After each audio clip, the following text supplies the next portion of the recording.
Liverpool, Norfolk, Birmingham travel the length and breadth of Britain, and the variety of local dialects is astounding. So you'd think regional accents should be something we would celebrate and be proud of. Well, maybe not. According to parents across the country, regional accents are falling out of favour, according to new research, with more than half of parents trying to stop their children speaking the local dialect. Well, in a moment, we'll speak to professional voice actress and coach Eve Carth, and you'll remember former Apprentice contestant Joe Cameron. But we asked some people in Birmingham what they think. I think it's a Boston accent, you know. No, I'm quite proud of the accent. You know, my children are starting to pick up the accent now, so I'm quite proud of it. Nothing to be ashamed of. The grand scale of accents, the Birmingham accent does tend to come across as very lazy and quite thick. And in my job, because I spend a lot of time on the phone, I do purposely try not to speak in a Birmingham accent because I'm dealing with people from all over the country. It's just a normal accent, isn't it? It's nothing different. You can't judge people just by the accent. It's a bit wrong, isn't it? I'm not originally from Birmingham, but I don't think the accent's got any problem with it. People love it. If I go out of Birmingham, girls love it, so there's nothing wrong with it. I've got a 3-year-old niece, and now, because I haven't lived in Birmingham for 8 years, so I haven't really got much of an accent anymore. That's about 10 years now. I asked my little niece if she's all right, and she goes, "I'm fine." It's not good. It's not good, she says. But is it? Eve and Joe are here now. Very good morning to you both. Good morning. Joe, you grew up in the West Midlands. Yeah, so I did. Are you proud of your accent, or have you tried to disguise it? I think it's very important that we celebrate regional accents, absolutely, because otherwise we lose our individuality. And life be a bit bland if we're all the same. But people do, Eve, judge on the basis of accents, don't they? Not anymore. Really? I don't think so. And I think that the flaw in the argument about, that you've just stated on this survey is that parents have not done any research. They're going back to when they were 8, 10-year-olds or 14-year-olds, and they were told, you know, you ought to speak like that. Nowadays, I think it's the exact reverse. Yeah, so it's an old-fashioned view, you think, that you think in current society, accents are celebrated more. Absolutely. I think they're very, very important. And in fact, I mean, just for 1 second to talk about my work, I mean, as a voiceover actress, I am often in trouble now because I speak rather sort of posh, not like that, but I mean, the number of times I have actually wanted to phone up and say, "Hello, I want to, like, you know, I'd like a job from you," or, you know, put on an accent in actual fact to get the work, because people want regional, they want the diversification. So your accents, for you from Coventry, has never been a problem for you? Well, I think for me it's more a challenge of my natural communication style, because that's to speak very, very rapidly and very quickly. However, I'm very fortunate to talk to large groups of people, and I have to really work hard at slowing that down. So I think it's really about pace and tone and emphasis, really, rather than the original accent. You don't have a broad West Midlands accent, though.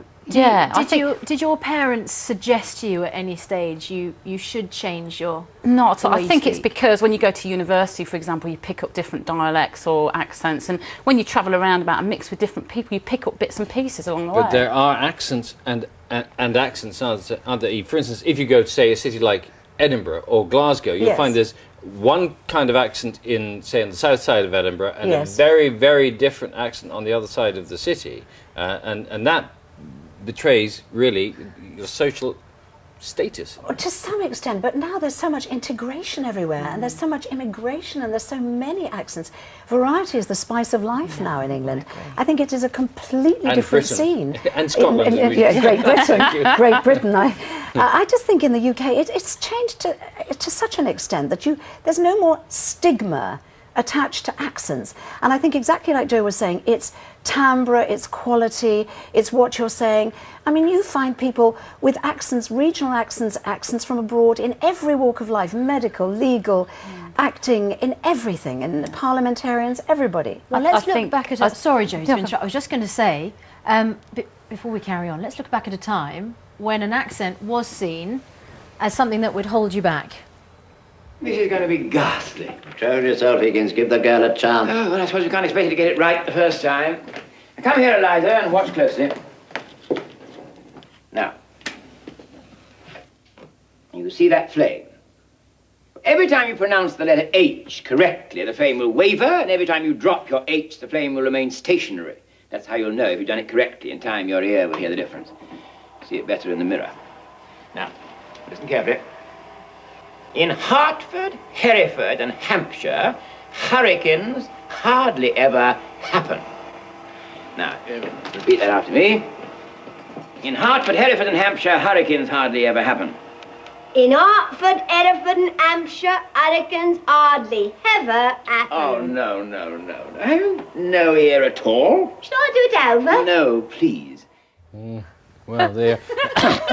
Oh, we all know what Fabulous. happened to her then. Yeah, but Fabulous. now Professor Higgins would be saying, no, you've got to say in Hertford, Hereford and Hampshire.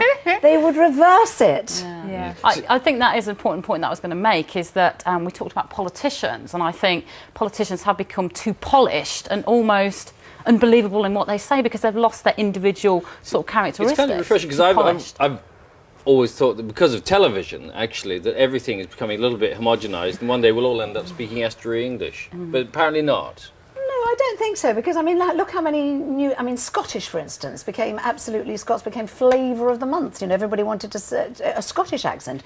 The regional accents. I think that television does the reverse. I think it brings in regional accents from everywhere. I really do. I think it's completely changed. And you're very lucky. Your voice is versatile. You can switch if you have to.